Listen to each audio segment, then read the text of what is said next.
নমস্কার বন্ধুরা, home cook চ্যানেলে সবাইকে স্বাগত জানাই। বন্ধুরা, ঢ্যাঁড়স তো আপনারা বিভিন্নভাবে বানিয়ে খেয়েছেন। একবার আমার মতো করে বানিয়ে খেয়ে দেখুন, আশা করি সবার খুব ভালো লাগবে। সম্পূর্ণ অন্যরকম একটা রেসিপি। বাচ্চা থেকে বয়স্ক যারা কখনো ঢ্যাঁড়স পছন্দ করেন না, ওনারাও কিন্তু ঢ্যাঁড়স ছাড়া কিছুই চিনবে না। তবে চলুন দেখে নেওয়া যাক রেসিপিটি। পুরটা বানানোর জন্য আমি গ্যাসে একটা ফ্রাই প্যান বসিয়ে নিয়েছি। 100 গ্রামের মতো ছোলার ডাল দিয়েছি। ছোলার ডালটা মিডিয়াম টু লো আঁচে 5 মিনিটের মতো হালকা ভেজে নেব। চ্যানেলে নতুন হলে লাইক, শেয়ার এবং সাবস্ক্রাইব করে নেবেন, আর পাশে থাকা বেল বটনটি প্রেস করে নেবেন। নতুন ভিডিওর আপডেট খুব তাড়াতাড়ি পেয়ে যেতে পারেন। ছোলার ডালগুলোকে ভালোভাবে ভেজে নিয়েছি। এবার ভালো করে ঠান্ডা করে নিতে হবে। এবার একটা মিক্সিং জার নিয়েছি। ভেজে ঠান্ডা করতে দেওয়া ছোলার ডালগুলোকে দিয়ে দেব। এরপর দিলাম 2 রসুন, হাফ টিস্পুন গোটা জিরে।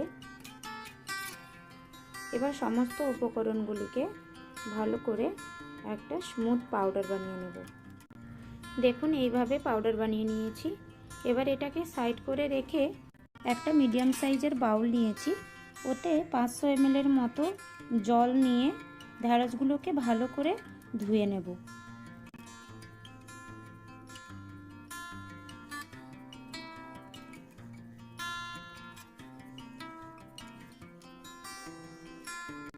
ভালো করে ধুয়ে নেওয়ার পরে একটা প্লেটে তুলে নিচ্ছি।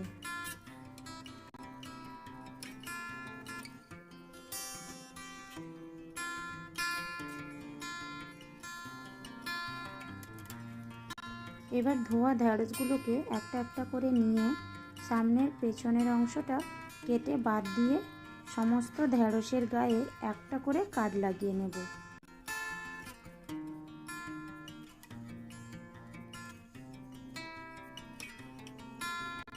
আর দেখে নেব ভেতরে পোকা আছে কিনা। দেখুন এভাবেই কাট লাগাতে হবে, বেশিটা করে কাটবেন না, নয়তো পুরটা ভালোভাবে ভেতরে থাকবে না, সবটাই বাইরে বেরিয়ে আসবে। এভাবে সমস্ত ঢ্যাঁড়সগুলোকে সামনে পেছনের অংশ কেটে বাদ দিয়ে দিতে হবে, আর মাঝের অংশটাতে কেটে দেখে নিতে হবে ভেতরে পোকা আছে কিনা। এখানে একটা টিপস বলি, যখনই ঢ্যাঁড়সের এভাবে কোনো রেসিপি বানাবেন তো ঢ্যাঁড়সগুলোকে কাটার আগে ভালো করে ধুয়ে নেবেন। কাটার পরে ধুলে ঢ্যাঁড়সের যে একটা ল্যালল্যালে ভাব থাকে ওটা চলে আসবে। তাতে কি হবে বলুন, পুরটা যখন ভেতরে ঢোকাবেন ভালোভাবে সেট হবে না, পুরটা লাল লাল করে বাইরে বেরিয়ে আসবে। কথায় কথায় সমস্ত ঢ্যাঁড়সগুলোকে কাট করে নিয়েছি। এবার ওগুলোকে সাইডে রেখে নিলাম। আর একটা প্লেট নিয়ে ওতে আগে থেকে পাউডারটা যে বানিয়ে রেখেছিলাম ওটা ঢেলে দেব। এবার দিচ্ছি কিছুটা গুঁড়ো মশলা, যেমন ধনে গুঁড়ো 1 টিস্পুন, হলুদ গুঁড়ো হাফ টিস্পুন, লঙ্কার গুঁড়ো হাফ টিস্পুন। ঝালটা আপনারা স্বাদ বুঝে দেবেন। দিচ্ছি ড্রাই ম্যাঙ্গো পাউডার 1 টিস্পুন, স্বাদ মতো লবণ, গরম মশলা পাউডার হাফ টিস্পুন। এবার যেটা দিতে হবে লেবুর রস। আমি এখানে একটা লেবুর অর্ধেক অংশটা নিয়েছি। এবার দানাগুলোকে বের করে রেখেছিলাম। এবার ভালো করে চিপড়ে রসটা বের করে নেব। মাপ হিসেবে দেখতে গেলে 1 টিস্পুনের মতোই রসটা আছে। এবার সমস্ত উপকরণগুলিকে ভালো করে একটু মিক্স করে নেব। ভালো করে মিক্স করে নিয়েছি। এবার সামান্য জল দিয়ে আবারও মিক্স করে নেব। এইভাবে মিক্স করে নিয়েছি। এবার আগে থেকে ঢ্যাঁড়সগুলো যে কেটে রেখেছিলাম, একটা করে ঢ্যাঁড়স নিয়ে আর একটু একটু করে পুর নিয়ে ভালোভাবে ঢ্যাঁড়সের মধ্যে ভরে নিতে হবে।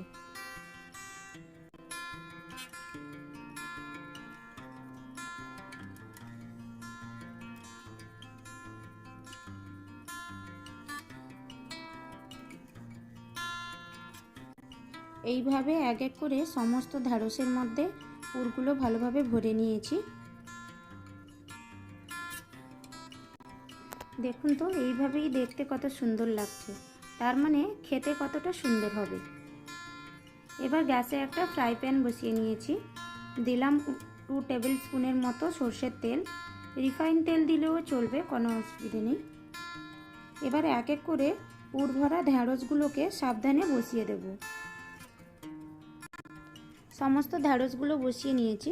এবার একে কভার করে 2 থেকে 3 মিনিটের মতো রেখে দেব লো আঁচে। 2 থেকে 3 মিনিট হয়ে গেছে। দেখুন ডালগুলোও ভালোভাবে কুক হয়ে গেছে আর এক সাইডে ঢ্যাঁড়সগুলোও ভালোভাবে ভাজা হয়ে গেছে। এবার খুব সাবধানে পুরের দিকটা করে উল্টে নেব।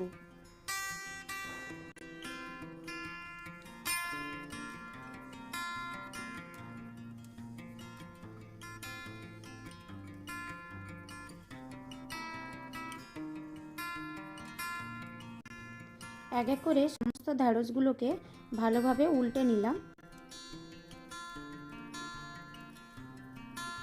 আবারও 1 থেকে 2 মিনিটের জন্য লো আঁচে রেখে দেব।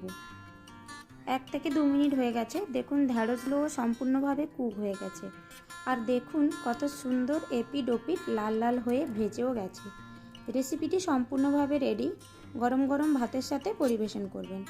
আর বাড়িতে যদি কোনো গেস্ট আসে এই পদটি বানিয়ে খাওয়াবেন ঢ্যাঁড়সের, সবাই পুরো চমকে যাবে। রেসিপিটি ভালো লাগলে লাইক, শেয়ার এবং সাবস্ক্রাইব করে নেবেন। আর দেখা হচ্ছে পরের ভিডিওতে।